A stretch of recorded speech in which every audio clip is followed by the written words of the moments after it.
पर जमा नहीं करना है। तो यही सब चीजें हैं। तो इससे हमें पता चला कि दवाई को ही भोजन बना, मतलब जो भोजन है उसी को ही औषध बना लेना है। ऐसा नहीं कि हम औषधों पे, दवाइयों पे ही अपना जीवन निर्वहन कर रहे हैं। तो इस बात को हमेशा याद रखना है कि भोजनाधीनम आरोग्यम, हमारा जो आरोग्य है वो भोजन के अधीन है। ठीक है, आप सभी ने श्रीमद् भगवद गीता का नाम सुना होगा। कितने लोगों ने सुना है? पहले लगभग सभी ने ही सुना है। तो गीता शास्त्र एक तरह से हमारे पूरे जीवन को जीने का तरीका सिखाता है। हमें जीवन कैसे जीना है, एक एक उसमें आहार का भी वर्णन है, विहार का भी वर्णन है, हमारी निद्रा कैसी हो, हमारा जागना कैसा हो, हमारा चलना कैसा हो, एक एक चीज पर वहां पर ध्यान दिलाया गया है। तो ऐसे ही गीता में आहार को लेकर के भी बात की गई है। और गीता का जो 17वां अध्याय है उसमें इसी तरह का प्रकरण है कि जैसे हम यज्ञ करते हैं वो भी 3 तरह के, सात्विक, याज्ञिक, तामसिक, ऐसे ही दान देते हैं, या फिर हम जो जैसे पूजा पाठ जो करते हैं वो भी, आहार भी, मतलब हर तरह का। क्योंकि हम देखते हैं समाज में भी सभी व्यक्ति एक से नहीं होते, हो भी नहीं सकते। कभी किसी में सत्व की प्रधानता होती है, किसी में रजोगुण की, किसी में तमोगुण की। और उन्हीं गुण के कारण से ये जो इसको बोलते हैं चित्त की वृत्तियां, हमारा चित्त इन तीनों चीजों से मिलकर के बना है। योग दर्शन के अनुसार यदि मैं आपको बताऊं, और तीनों चीजों से मिलकर के बना होने के कारण जैसे जैसे जिस यदि सत्व प्रधान होगा तो उसके कारण से हमें एक उत्साह रहेगा और एक सात्विकता रहेगी। रजोगुण बढ़ेगा तो हमें चंचलता बढ़ेगी, राजसिक वृत्तियां बढ़ेंगी।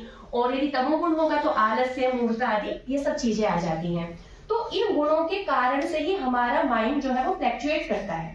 तो माइंड की जो फ्लैक्चुएशंस होती हैं उन्हीं के कारण हम अपना व्यवहार कर पाते हैं। सत्वगुण बढ़ता है तो बड़ा हम में दया भाव आता है, दूसरे की हम हेल्प करने की सोचते हैं। और रजोगुण बढ़ता है तो फिर उसके हिसाब से हमें स्वार्थ की भावना आती है, अपना अपना हो जाए। और जो तमोगुण होता है उसमें तो व्यक्ति का विवेक ही खो जाता है। ठीक है, तो ये सब 3 गुण हैं। तो आहार के साथ भी ये बहुत ज्यादा जुड़े हुए हैं। हम जैसा आहार खाएंगे वैसा वैसा हमारे गुणों का घटना बढ़ना भी उसी पर ही निर्भर करता है। प्लस जैसा जैसा हमारे अंदर हमारे गुणों की उस समय प्रवृत्ति होगी वैसा हमारा आहार भी बन जाता है। दोनों अन्योन्याश्रित हैं, एक दूसरे पर डिपेंड करते हैं। तो आहार की वहां पर चर्चा की गई और 3 प्रकार के लोगों की बात की कि सात्विक आहार किसको प्रिय होगा, राजसिक किसको प्रिय होगा और तामसिक किसको प्रिय होगा। तो गीता के अनुसार हम थोड़ा सा देखते हैं। तो वहां कहा आयु सत्व बलारोग्य सुख प्रीति विवर्धनः रस्यः स्निग्धः स्थिरा हृदया आहारः सात्विक प्रियः। तो सात्विक लोगों को कैसा आहार प्रिय होता है कि आयु को बढ़ाने वाला हो, वो सत्व गुण को बढ़ाने वाला हो, बल को देने वाला हो, आरोग्य को देने वाला हो, सुख को देने वाला हो, प्रीति को बढ़ाने वाला हो।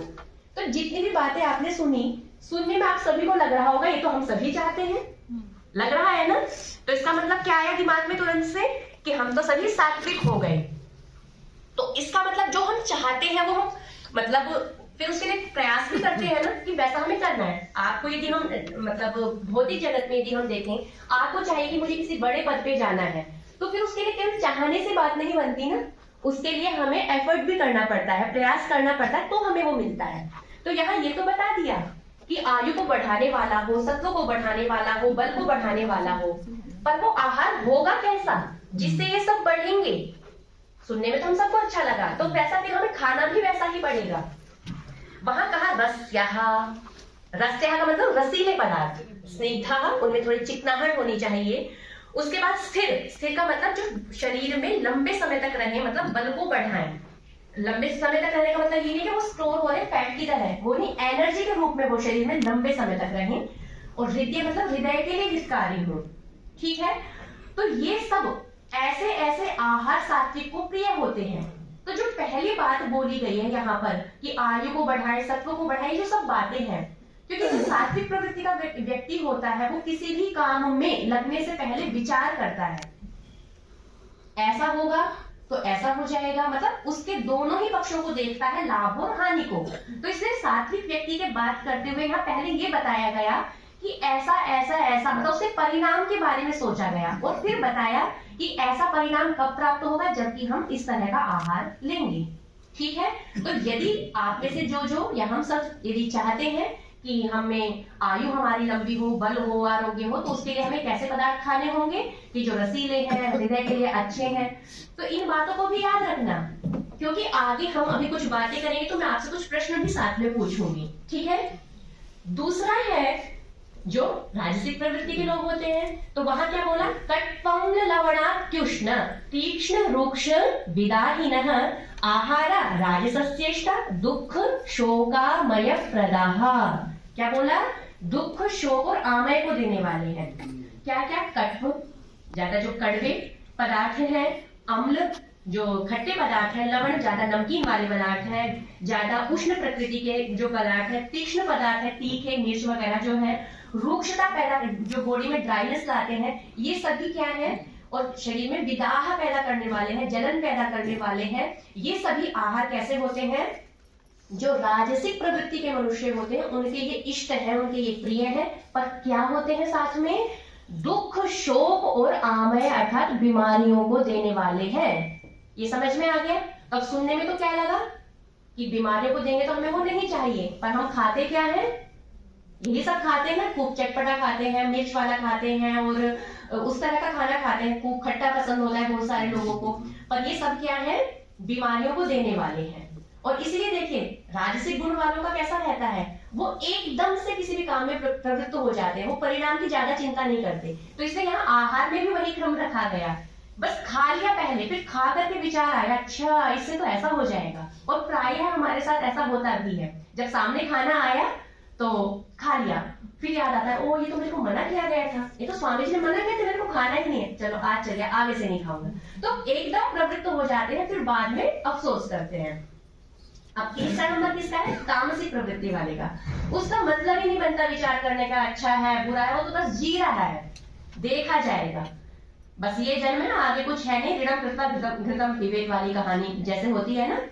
तो यहाँ पर बोला यात यामम गत रसम पूति पर्युषितम चयत उच्छिष्टमपि चामेध्यम भोजनम तामस प्रियम। जो तामस है, जो तामसिक गुणों वाला व्यक्ति है, उसको कैसा पसंद होगा, यात यामम मतलब जो पुराना हो गया है खाना, गत रसम जिसका रस सूख गया है, पूति का मतलब उसमें दुर्गंध आ रही है, पर्युषित का मतलब है बासा जो भोजन होता है, बासी भोजन होता है, और उच्छिष्ट एक दूसरे का जो हम झूठा खाते हैं, तो ये सब, और अमेध्य का मतलब क्या होता है, अपवित्र। तो इस तरह का जितना भी भोजन होता है वो सब किस में गिनाया गया है, तामस में। तो अभी मैं आपसे एक बात पूछूं यदि, तो जैसे आजकल फास्ट फूड हम बड़े शौक से खाते हैं, प्रोसेस्ड फूड खाते हैं, जंक फूड खाते हैं, तो वो किस श्रेणी में आपको यहाँ पर लगे? तो अभी जब सबसे पहले हमने पढ़ा था सात्विक वाला, तो एकदम दिमाग में आया था ना, तो यही वाला चाहिए, आया था ना दिमाग में। पर हम सब क्या कर रहे हैं, प्रायः आजकल यदि देखें तो हम तामस भोजन ग्रहण कर रहे हैं, और उसके बाद यदि देखें तो रजोगुण वाला और सत्व वाला जो ग्रहण करते होंगे वो खुद अनुभव कर लेंगे कि कितना मतलब अंतर होता है। वो लोग ज्यादा एनर्जेटिक रहते हैं और उनमें बीमारियां भी नहीं आती हैं। बाकी आगे हम अभी और विस्तार से ही चर्चा करेंगे, तो इसको हमने गीता के अनुसार यहाँ पर थोड़ा सा इसको समझने का प्रयास किया। आगे है कि जो आहार है, क्या इसका संबंध सिर्फ हमारे शरीर से ही है? कितने लोग ऐसा मानते हैं कि जो हम खा रहे हैं वो सिर्फ बॉडी के लिए है, और ऐसा कितना मानते हैं कि बॉडी के लिए तो है ही, साथ में हमारे माइंड के लिए भी है? हाथ उठाएंगे थोड़ा सा, बहुत अच्छा। तो देखिए क्या होता है, हमारा जो मन है ना, मन भी तो हमारा जड़ है। इसका मतलब क्या हुआ कि वो शरीर का ही, शरीर हमारा 3 तरह का होता है, स्थूल शरीर, सूक्ष्म शरीर और कारण शरीर। तो ये भी अन्न से ही बना हुआ होता है। बस एक अंतर ये है कि अन्न का जो स्थूल रूप होता है वो मल के रूप में बाहर निकल जाता है, फिर उसके बाद का जो होता है वो हमारे शरीर में लगता है, फिर उसके बाद उससे हमारे जो अंदर के सूक्ष्म शरीर है वो उससे बनता है, उसका अत्यंत सूक्ष्म रूप वो होता है। पर हमारा जो आहार है वो पूरा पूरा हमारे मन पर प्रभाव डालता है, ये निश्चित है। दूसरी चीज आपने हमेशा से सुना होगा, जैसा खाए अन्न वैसा होए मन। और संस्कृत में यदि इसको देखें तो आहार शुद्धौ सत्व शुद्धि, सत्व शुद्धौ ध्रुवा स्मृति। यदि हमारा आहार शुद्ध है तो हमारा जो सत्व है, सत्व का मतलब एक तरह से चित्त ही हुआ, ये जो चित्त है, बुद्धि है, मन है, ये उसी के ही अलग अलग नाम है। कार्य की दृष्टि से उनके अलग अलग नाम दे दिए गए हैं, वैसे ये एक ही मतलब अंतःकरण चतुष्टय हम उसको बोलते हैं, एक ही चीज है। कार्य के कारण इनका विभाजन बस अलग है।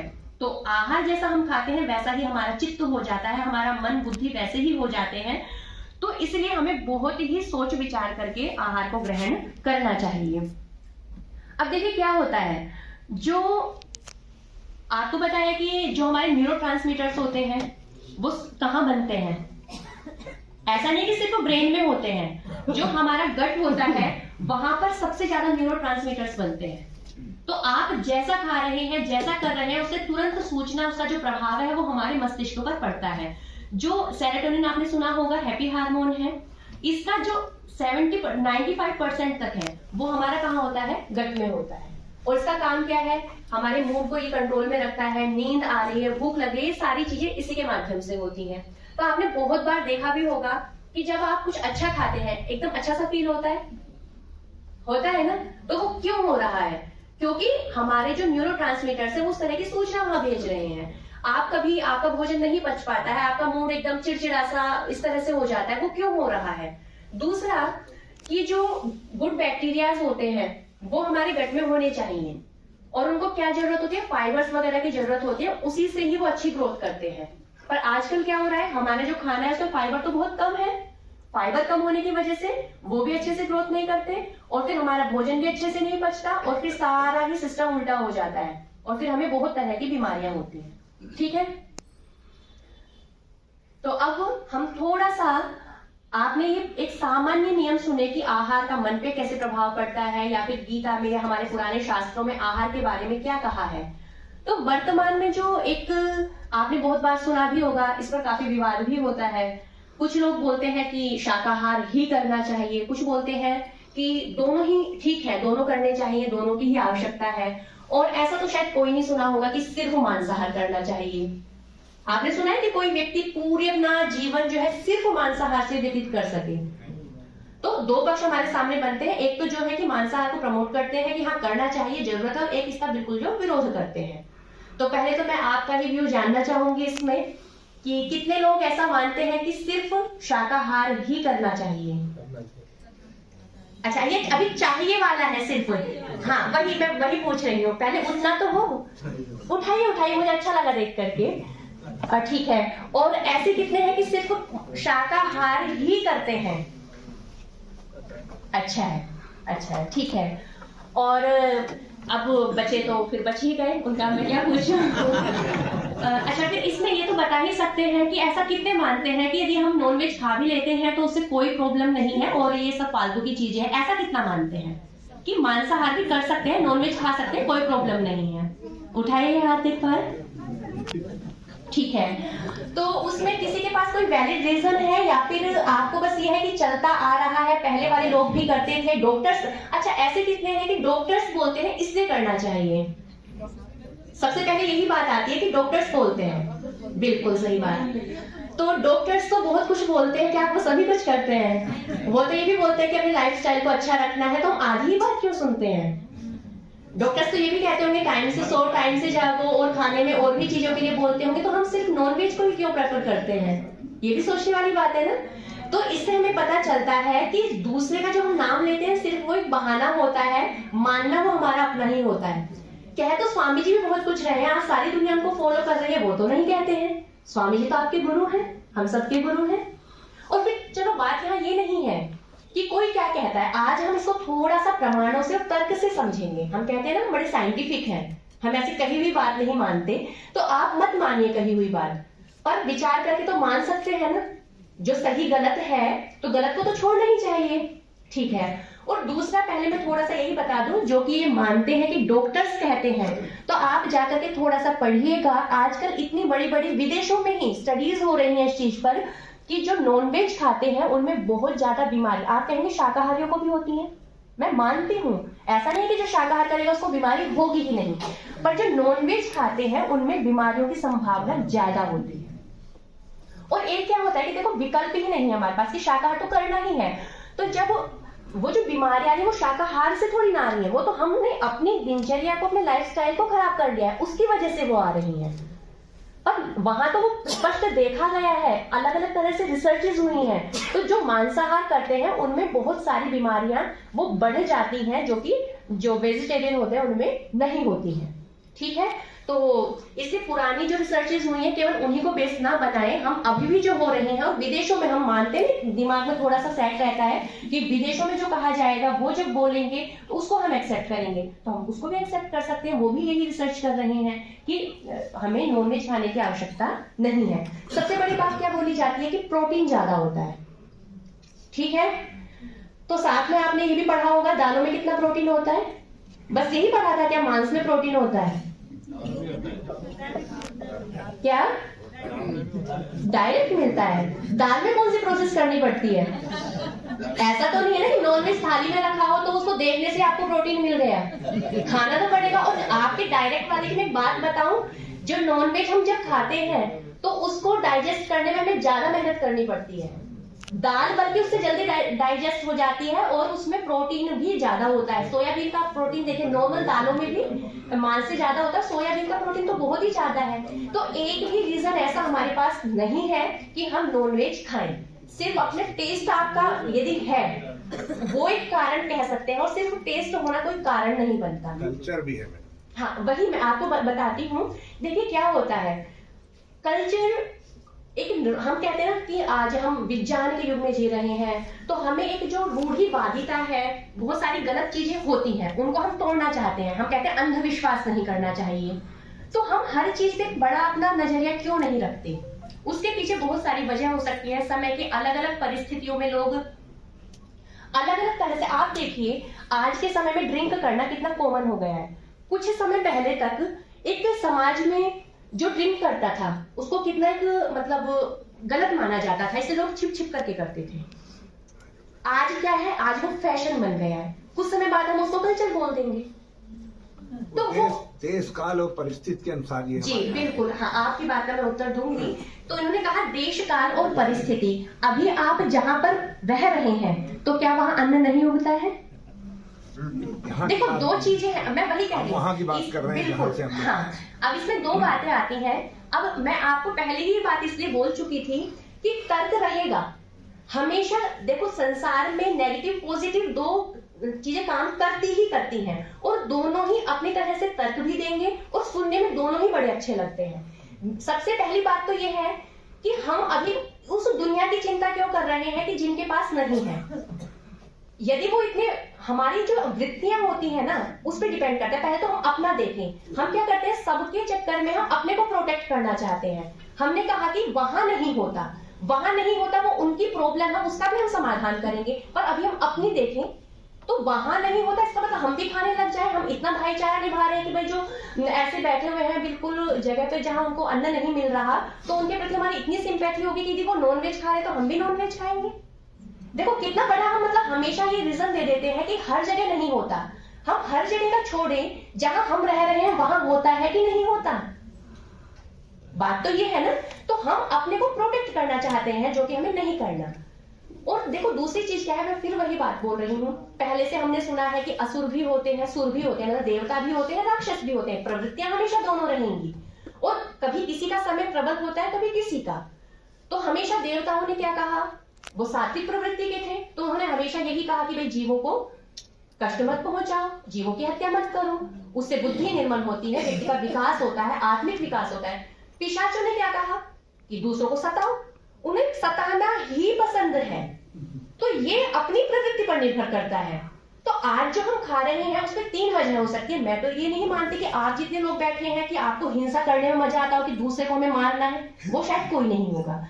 एक आपने कहा कि ट्रेडिशनल चल रहा है, वो मैं मानती हूँ कि कई बार हम विचार नहीं कर पाते, पर यदि हमने विचार कर लिया और हमें पता चल गया, और ये प्रोटीन वाला रीजन भी आपने देख लिया, और साथ में ये भी पता चल जाए कि उसे खाने से एक तो होता है कि किसी चीज से लाभ हो, एक होता है लाभ भी नहीं हो रहा पर ठीक है चलो टेस्ट तो आ ही रहा है। ये भी पता चल जाए कि उससे हानि है, तो पता होते हुए भी ना छोड़ना तो फिर तो मूर्खता है।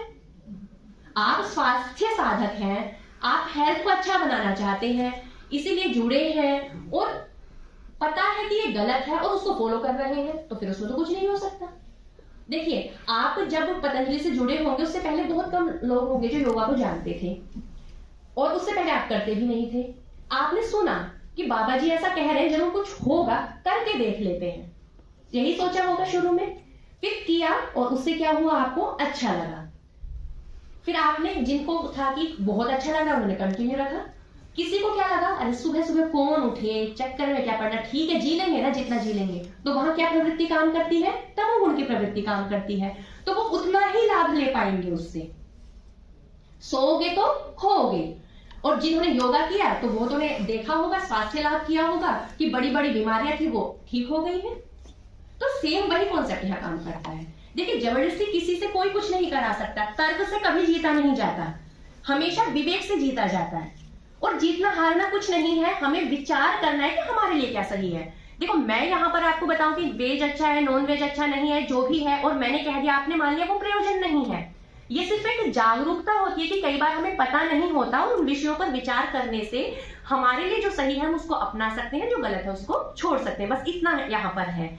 तो जैसे हम यदि पर्यावरण की दृष्टि से भी देखें, आजकल हम देख रहे हैं कि बहुत बड़ी समस्या है, हम कह रहे हैं पानी का स्तर घटता जा रहा है, और जितना भी हमारा जैसे ओजोन गैस वगैरह और ये सब चीजें, मतलब बहुत ज्यादा ग्लोबल वार्मिंग बढ़ रही है, सब चीजें हो रही हैं, और सब चिंतित भी है। तो उसमें नॉनवेज कितना बड़ा कारण है। सच्चाई तो ये है कि हम सिर्फ ना, क्योंकि हमारे पास एक वो पैक होकर के आ जाता है, हमने उसके पीछे तक की पूरी प्रोसेस नहीं देखी होती, हमें उसका पूरा ये नहीं पता होता कि उसको प्रोडक्ट करने में, उसके प्रोडक्शन में कितना लंबा मतलब प्रोसेस होती है।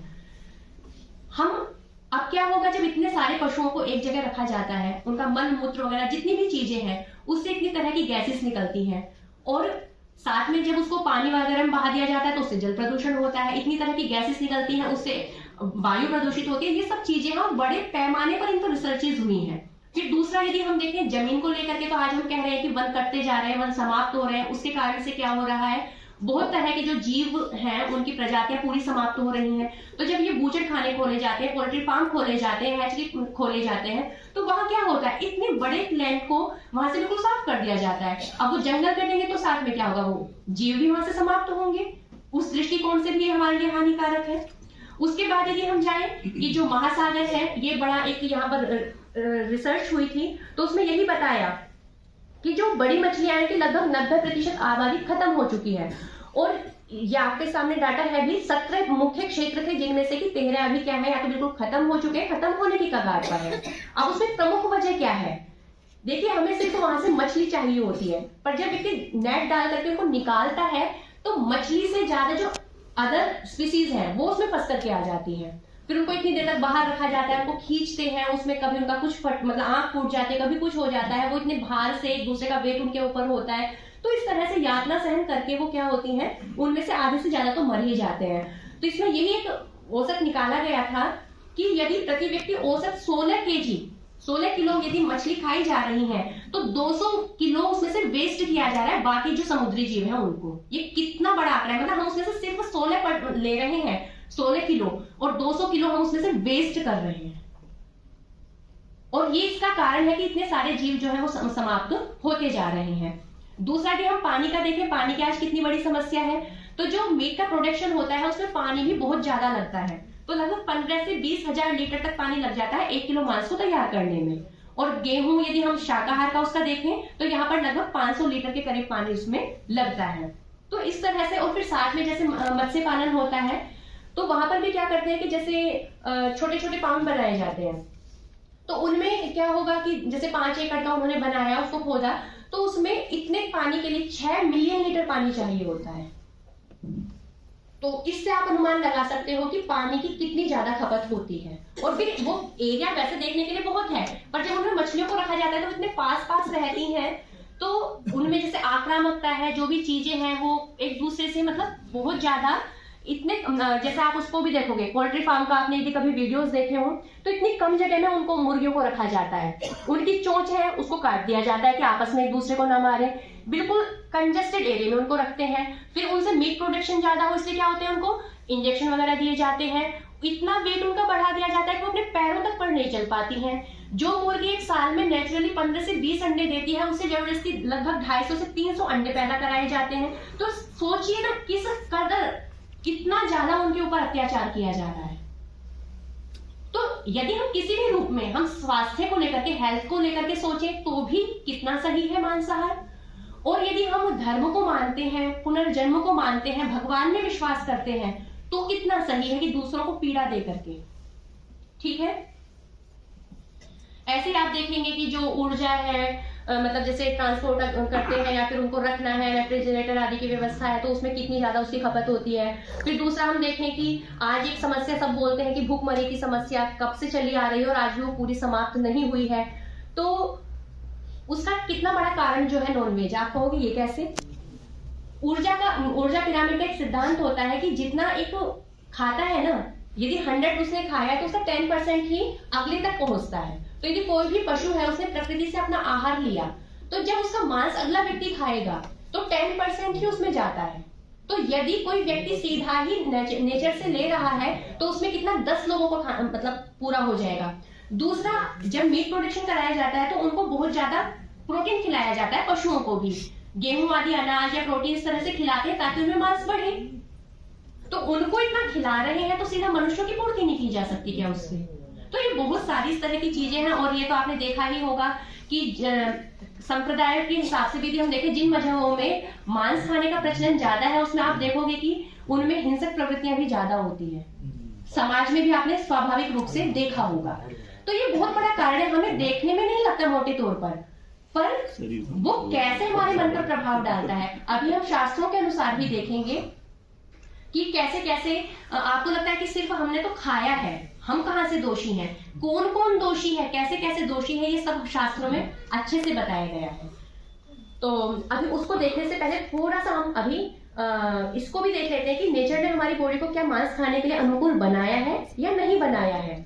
ठीक है, तो आपने सुना भी होगा बहुत बार कि जो हमारा डाइजेस्टिव सिस्टम होता है वो किससे मैच करता है?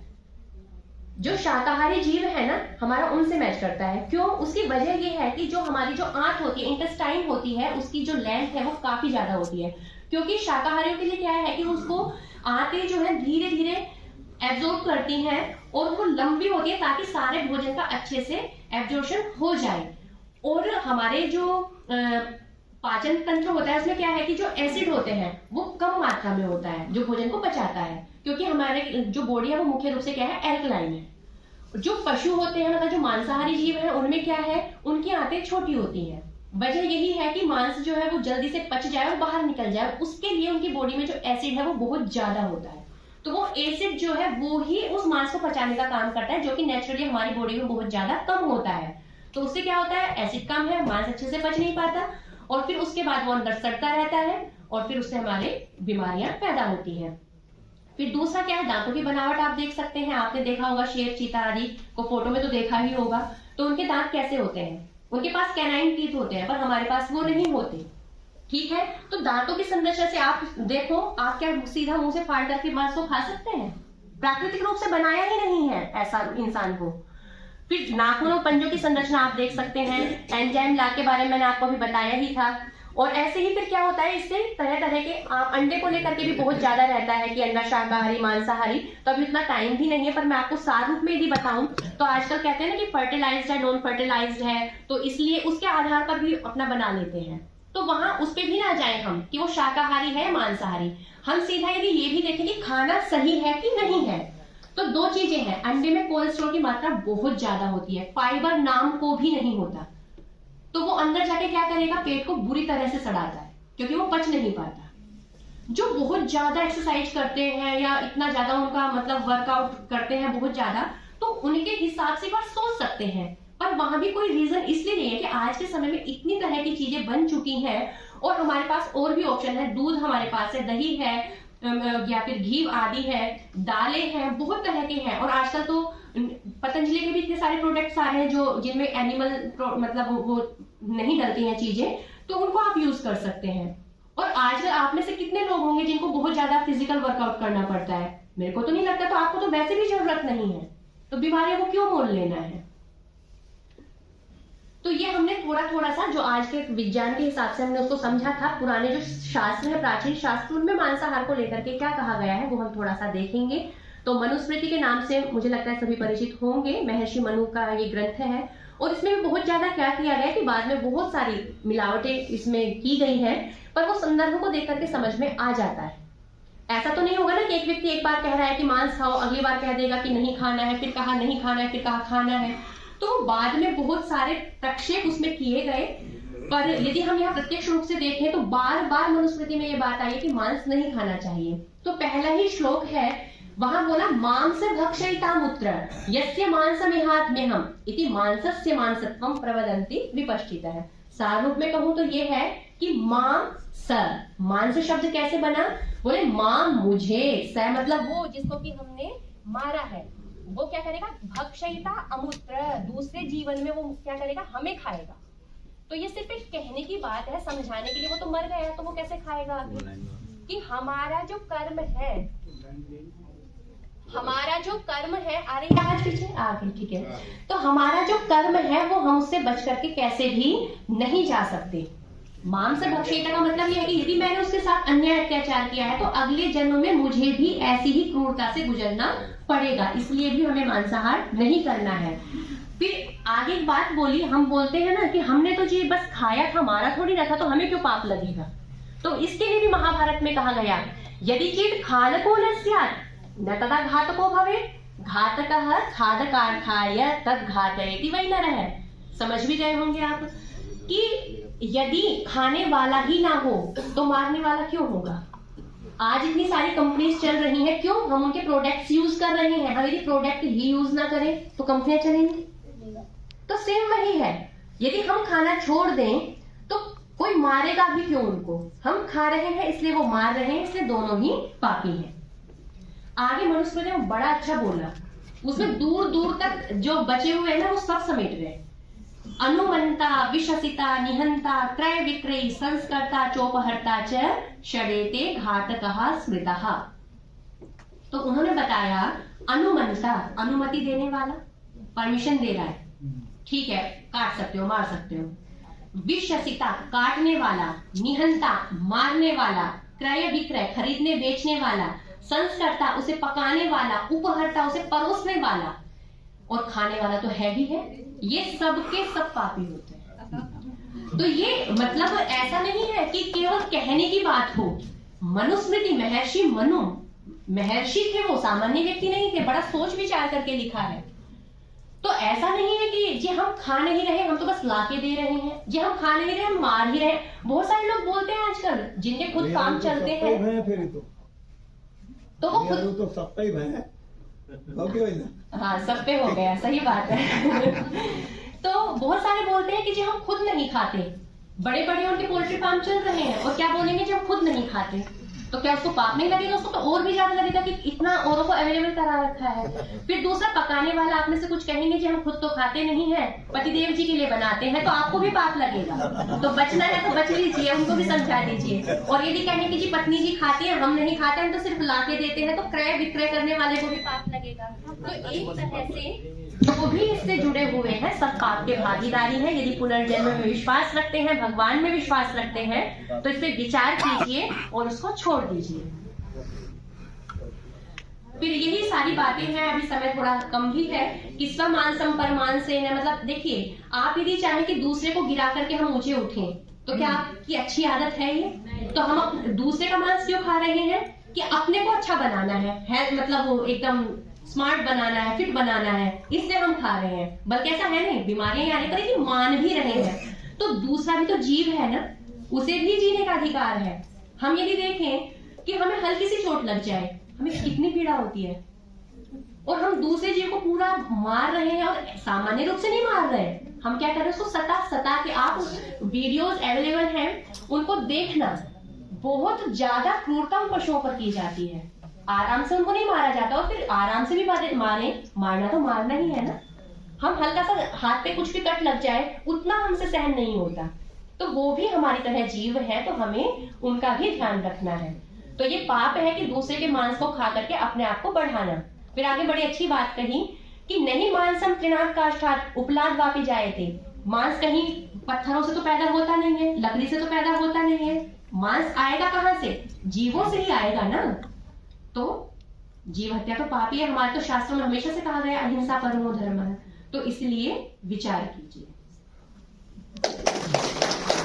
अभी आगे भी वेदों का भी हम देख लेते हैं। वेद को तो अपनी वैदिक संस्कृति में सबसे ज्यादा प्रामाणिक माना गया है, तो वहां पर भी बार बार यही बात बोली गई है कि कृत्यम सुबह, हिंसा को तुम छोड़ दो, मनुष्य हो जाओ, पशुओं का वध मत करो। और यहाँ तक भी बोला कि जो पशु वध करते हैं उनको मृत्यु दंड दिया जाए, अंतकाय गो घातम, ऐसी बात वहां बोली है। और जो राक्षसों के लिए वहां शब्द प्रयोग हुए हैं ना, बड़ा इंटरेस्टिंग है, मैं थोड़े से आपको शब्द बता देती हूँ। तो वहां बोला क्रव्याद, क्रव्य का मतलब होता है मांस को खाने वाला, तो वो राक्षस है। पिशाच है, पिशित का मतलब मांस होता है, उसको खाने वाला, तो वो भी क्या है? राक्षस है। असुतृप्त, दूसरे के प्राणों से तृप्त होने वाला, वो भी कौन है? राक्षस है। और दूसरे के प्राणों को लेने वाला वो कौन है? राक्षस है। अंत में एक शब्द आया, बड़े ध्यान से सुनिएगा, अंडादर। तो अब आपके सबके प्रश्नों का उत्तर मिल गया होगा। यदि आप वैदिक संस्कृति में विश्वास रखते हैं तो वेदों में अंडादर शब्द का प्रयोग उन लोगों के लिए हुआ है जो राक्षस होते हैं। तो अब हम अपने आप को किस कैटेगरी में रखना चाहते हैं, किस प्रवृत्ति में हम जीना चाहते हैं? वेदों में तो अंडादर, अंडा खाने वाले को राक्षस बोला गया है। तो देखो, खाया तो हमेशा से गया है, पर खा किस प्रवृत्ति के लोग रहे हैं, बात वो होती है। और हमें क्या बनना है, मतलब एक रहता है ना कि हमें इस आदर्श के साथ जीना है। तो यदि आपको तमोगुण के साथ जीना है तो आप खाइए, आपको जीवों पर दया नहीं करनी तो खाइए, कर्म का तो हिसाब होगा, उससे तो बच के कोई जा ही नहीं सकता। तो ये संभलने का समय है। मैं मानती हूँ कि आपकी परंपराओं में वहां से चलता आ रहा था, पर परंपराएं भी जब गलत हो तो उनको तोड़ा जाता है। फिर ये सब आपको पता ही है कि जितना भी जैसे जंक फूड है, फास्ट फूड है, प्रोसेस्ड फूड है, हमने गीता के अनुसार भी देखा, वो गत रस है, पर्युषित है, बासे भी है, सब कुछ है, इतने पुराने वो होते हैं और उनमें रस तो बचता ही नहीं है। तो वो एक तरह से हर चीज जो है हमारे हेल्थ के लिए अच्छी नहीं है। गीता के अनुसार यदि हम देखें वैसे भी, और स्वास्थ्य का आपने इतनी सारी रिपोर्ट्स वगैरह पढ़ी होंगी कि उनमें कोलेस्ट्रॉल की मात्रा ज्यादा होती है, उनमें शुगर कंटेंट ज्यादा होता है, और जो सैचुरेटेड फैट है वो उनमें ज्यादा होते हैं। तो वो हमारी हेल्थ के लिए अच्छे नहीं है, इसलिए हमें वो सब नहीं खाना है। और छोटे छोटे से आयुर्वेद के सूत्र हैं, वो मैं आपको बता देती हूँ। एक कॉन्सेप्ट बस आप बना लीजिए, पूज्य स्वामी जी महाराज भी हमेशा यही बात बोलते हैं कि भोजन तब करो जब भूख लगे। सबसे बड़ा सिद्धांत है ये, कोई बीमारी नहीं होगी। यदि आपको दोपहर का टाइम हो गया पर भूख नहीं लगी तो छोड़ दीजिए। तो यही बात यहाँ बोली कि अजीर्ण भोजनम विषम। यदि अजीर्ण है मतलब पिछला खाना नहीं पचा है, अगला खाओगे तो वो जहर का काम करेगा। जहर वही नहीं होता जो एकदम से मार दे, स्लो पॉइजन भी तो होता है ना, तो वो आहार विष ही बन जाता है। और जो बार बार अभी जो नॉन वेज के उसमें भी हम देख रहे थे कि प्रोटीन प्रोटीन प्रोटीन, तो प्रोटीन ज्यादा होने का मतलब ये थोड़ी है कि जितना हम खाएंगे वो शरीर में लग रहा है। खाना उतना ही तो सार्थक है ना जो शरीर में लगे, बाकी तो वेस्ट पड़ा रहेगा, वो तो बीमारी ही बनाएगा। आप दाल भी भले ही खा रहे हैं, वो पच नहीं रही, तो यदि वो बीमार कर रही है तो वो भी नहीं खानी। ऐसा नहीं कि मैं कह रही हूँ मांस नहीं खाना है, तो उतना खाना है जितना पचे, और प्रोटीन नेचुरली उतना हमें मिल जाता है, तो एक्स्ट्रा पे हमें जाने की जरूरत ही नहीं है। ये है मुख्य।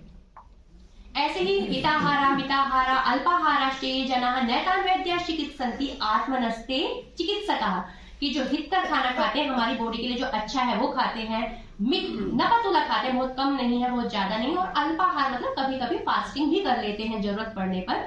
तो नैतान वैद्याः चिकित्सन्ति, उनको वैद्यों की जरूरत नहीं होती, डॉक्टर की जरूरत नहीं होती। आत्मनस्ते चिकित्सकाः, वो अपने चिकित्सक अपने आप होते हैं। तो यदि आपको अपना चिकित्सक खुद बनना है तो इसको फॉलो कीजिए, जो आपके लिए अच्छा है उसको खाइए, कभी कभी फास्टिंग कर लीजिए, और भोजन को बड़ा नापातुला मतलब सोच समझ करके खाइए, बहुत ज्यादा नहीं खाना कि स्वाद है इसलिए खा लेना है।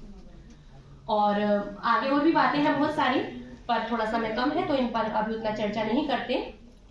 छोटे छोटे से और ये कुछ है, आयुर्वेद में ही चरक संहिता में बोला गया है कि खाना कैसा खाना है। उष्णम अश्नीयात्, गर्म खाना खाना है, गर्म का मतलब ताजा बना हुआ, ऐसा नहीं कि बहुत तेज गर्म खा रहे हैं, ठीक है। स्निग्धम अश्नीयात्, जैसे उसमें थोड़ा सा घी की मात्रा होनी चाहिए, या जो अच्छे तेल होते हैं उनकी मात्रा होनी चाहिए।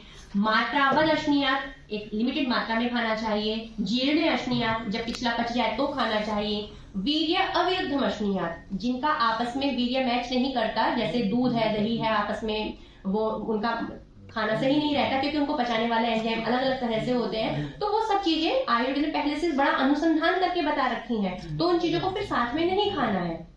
ना कि द्रुतमशनियां बहुत जल्दी जल्दी नहीं खाना, ठीक है। हम जॉब करते हैं तो सबसे जल्दी हम समय कहाँ बचाना चाहते हैं? सुबह उठने से समय नहीं बचाएंगे, खाने से हम बचाते हैं सारा समय, ठीक है। तो वो नहीं करना है, धीरे धीरे खाना है। नाति विलंबितमशनिया का ये नहीं कि खाना खाने बैठ तो उसे चबाते ही रहे, मतलब मध्यम गति से खाना है, बहुत धीरे भी नहीं खाना।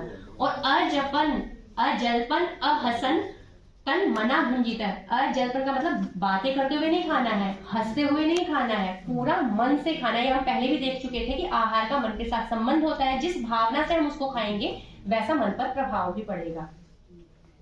तो छोटे छोटे ये है हिंदी में, संस्कृत में आपको भले ही याद ना हो तो हिंदी में तो याद रख ही सकते हैं। एक पूरा सार मैं आपके सामने यहाँ पे दे रही हूँ आहार को लेकर के, जो बोला जाता है कि जैसा खाए अन्न वैसा होए मन। आप भी बोल सकते हैं साथ में, घर का खाना सेहत का खजाना। घर का खाना, हाँ, थोड़ा खाओ गम खाओ लंबा जियो, अधिक खाओगे रोग बढ़ाओगे, भोजन को पिए और पानी को खाएं। ऐसा हो सकता है? कैसे? हमारे यहाँ होता है, आपके यहाँ होता है? हाँ, ये भी सही बोला है, इनके यहाँ होता है, पर इसको उस सेंस में नहीं लेना है। ये भी सही बोला। मतलब भोजन को पीने से मतलब ये नहीं है कि एक बार आपने भात लिया और सटक गए, वो पीना नहीं है, वो गटकना होता है। पीने का मतलब होता है लिक्विड बना देना उसका। इसका गलत मीनिंग मत ले लेना।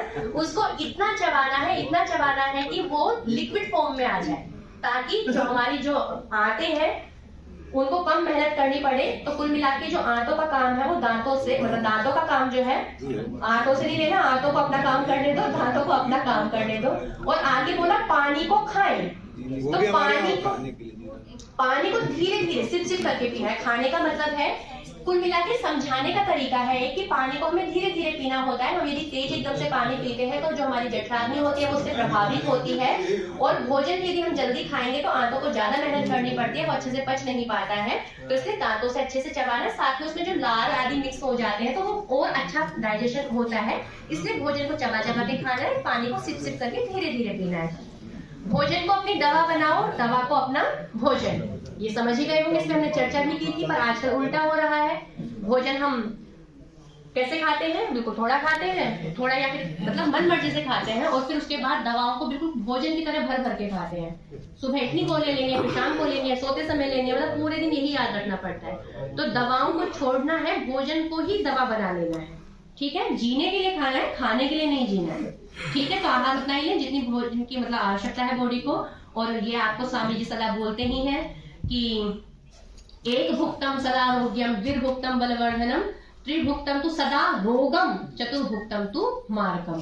तो वही हिंदी में ये भाव है कि एक बार खाएंगे तो हम क्या करेंगे? योगी बनेंगे, 2 बार खाएंगे तो भोगी, और 3 बार खाएंगे तो रोगी ही है। और संस्कृत में एक बात और एक्स्ट्रा है, चतुर्भुक्तम तु मार्गम। जो 4 बार खा रहा है उससे तो मृत्यु ही सामने खड़ी है। तो मतलब बड़ा सोच समझ के खाना है। अभी हमें सुनने में ऐसा लगता है कुछ नहीं होता, सब ऐसी ही बातें हैं, पर ऐसा नहीं है। हम पहले वाले ऋषि मुनियों का जीवन देखें, वो कितनी लंबी आयु को जीते थे। अब आप कहेंगे लंबा जीने करना ही क्या है? तो जितना जी रहे हैं उतना तो अच्छे से जी सकते हैं ना। तो सारा देखो मन का खेल है। यदि हम सात्विक प्रवृत्ति में जी रहे हैं तो हम एक एक चीज के भाव को समझेंगे, उसके तत्व को समझेंगे और वैसा बनेंगे। और यदि हम राजसिक तामसिक प्रवृत्ति में जी रहे हैं तो हम उपहास ही करेंगे और हमेशा नेगेटिविटी, क्या होता है क्यों होता है ना, अनुत्साहित रहते हैं। तो ये हमारे भावों पर डिपेंड करता है हमें क्या बनना है, क्योंकि प्रवृत्तियां तो हमेशा रहेंगी। जब तक संसार है 3 तरह के लोग हमेशा पाए जाएंगे, हमें क्या बनना है वो मुख्य है, ठीक है। तो मुझे लगता है आप लोगों को इस पर विचार करने का अवसर जरूर मिला होगा और कुछ शायद चेंज भी आएगा, ऐसी आशा करती हूँ। तो कितने लोगों को लगता है कि हाँ कुछ चेंज करने की जरूरत है? एक बार हाथ उठाएंगे। सच में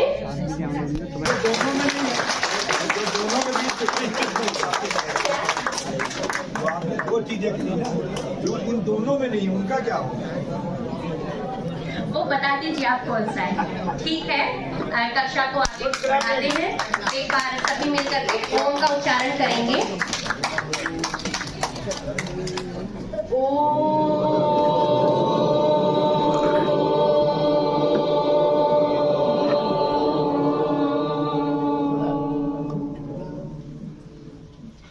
धन्यवाद सभी को, आपने बड़े धैर्य से सुना।